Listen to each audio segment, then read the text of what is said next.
জানো স্যার আমার শহর কালারটা সবটা খারাপ। ঠিক আছে। হ্যাঁ ঠিক আছে। আসসালামু আলাইকুম। আইন সহায়তা কেন্দ্র আশোক আন্তর্জাতিক মানবাধিকার সংস্থা বরিশাল জেলা বরিশাল ভুক্তভোগী এই ছেলেকে, তোমার নাম কি? মোহাম্মদ রাসেল। তার ওয়াইফ ৮/২ সকাল 10:30টার সময় তার বাসা থেকে তার বাচ্চা সহ বউ তার বাবার বাড়িতে চলে গেছে।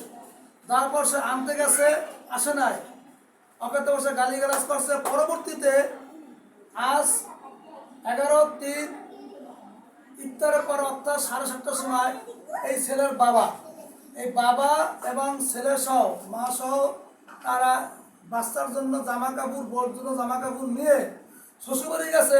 সেই শ্বশুর বাড়ি ছেলের শ্বশুর অর্থাৎ ছেলের বাবাকে মারধর করে আটকে মারছে। ছেলেরে চাচা হোক সবাই মিল্লা বিনা দোষে বিনা কথাকে মারধর করছে। এখন বলো, তোমার যে মারছে তুমি কি চাও বলো?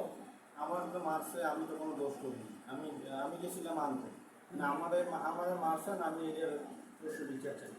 আপনি কি চান? আপনার আমি চাই আমার ছেলেরে এবং আমার স্বামীরে যে এইরকমের নিরীহ মানুষ তাদের যে এইভাবে মারছে তারা ইয়া সুস্থ বিচার চাই। আর কোনো মার জন্য এরকম ছেলের জন্য না দেখতে হবে।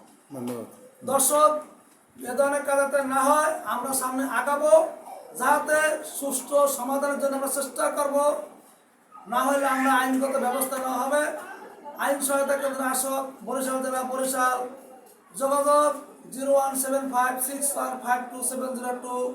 মোহাম্মদ মামুন কমান্ডার, যোগাযোগ করবেন যারা ভুক্তভোগী। আসসালামু আলাইকুম। অন্যদিকে টার্গেট হবে। হ্যাঁ ওনার বক্তব্যটা কেউ করতে। হ্যাঁ আপনার কি সমাজ? আপনার কে কে মারছে? এই ছেলের বাবা আমারে মারছে আমার বেয়াই দুয়ার আটকাইয়া তারপরে জোতা দিয়া আনাইলে 50টার উপরে বাড়ি দিয়েছে। দেখেন কত নির্দেশ খারাপ। আমি না থাকলে আমার পোলায় লাশ দেখেন এই ছেলের বাবারও জুতা দিয়ে মারছে এবং এই ছেলেকে হত্যা করার পরিকল্পনা করছে। তার নেশাপান করে মনে হয়, ভাবে যা বুঝলাম। তারা ছেলের ইয়েবা আর ওইলে গাঁজা ছেলের বাবা ব্যবসা বাসা করে। থেকে তারও মারছে।